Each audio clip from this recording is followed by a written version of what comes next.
আল্লাহ তাআলা যদি দয়া করে আমাদেরকে মাফ না করে, আমাদের বাঁচার কোনো উপায় নাই। আপনি কি ভেবেছেন আপনার নামাজ দিয়ে আপনি জান্নাতে যাবেন?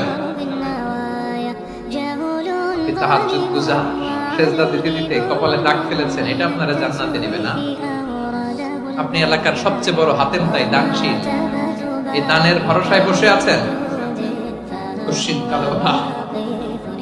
আমাদের নামাজ, আমাদের রোজা, আমাদের ইবাদত, এগুলোকে মিজানের পাল্লায় উঠালে কোনো ওজনই হবে না। তবে আমাদের একটা কৌশল জানা আছে, আমরা আল্লাহর রহমতের ভিখারি। আমরা সেদিন আগেই গুনার স্বীকৃতি দিয়ে দেব।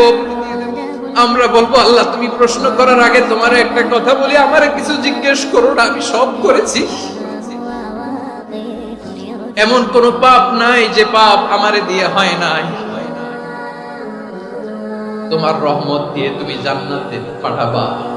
তোমার